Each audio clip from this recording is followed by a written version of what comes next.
ખોખરો શું ખાશો? ખોખરો તો ખાય જ ને, ઉત્તરાયણ મારા વગર અધૂરી છે. તમે બધાય તો મારી અંડર માં આવો. એ ભાઈ તારું બેલેન્સ વિકાય ને તે બેલેન્સ માં લાવવા મારો ઉપયોગ થાય છે, એટલે ઉત્તરાયણ મારા વગર અધૂરી છે, સમજો? હાલો હાલો આમ જવા દો. મારા વગર તમે કોઈ આકાશમાં ઉડી ન શકો, એટલે ઉત્તરાયણ મારા વગર અધૂરી છે. બેટા તારી પેઢીમાં મારી ઉપર વીંટળાય છે હો ને, મારા વગર તો ઢીલ દેવાય જ નહીં, એટલે ઉત્તરાયણ મારા વગર અધૂરી છે.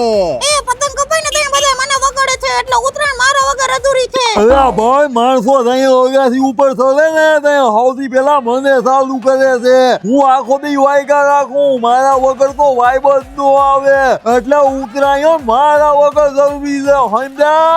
અમને ભૂલી ગયા છો, અમને ખાધા વગર તો માણસોની ઉત્તરાયણ સાવ અધૂરી છે. ના હો, મારા વગર ઉત્તરાયણ અધૂરી છે. ઉત્તરાયણ મારા ના, વગર ના, અધૂરી ના, છે. અવાજ કેમ આવે? ઉત્તરાયણ મારા વગર અધૂરી છે.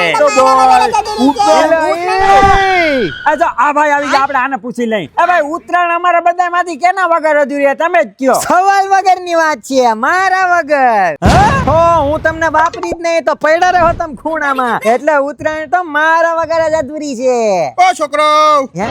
આ કોણ બોલ્યું? અહીંયા બેટા, અહીંયા ઉત્તરાયણ મારા વગર હાવ અધૂરી છે. હું ને એવું તો તમે પતંગ ક્યાંથી ચગાવશો? તું ભલે ને હોય, ઉત્તરાયણ તો મારા વગર જ અધૂરી છે. હું નહીં હોય તો પતંગ ઉગશે જ નહીં ને, મારા વગર તો તમે જીવી નહીં શકો. ઉકલી જાઓ, ઉકલી. છોકરાઓ, દાદાને ભૂલી તો નથી ગયા ને?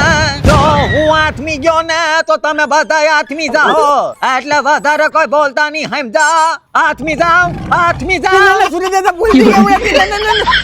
હા બસ એમ.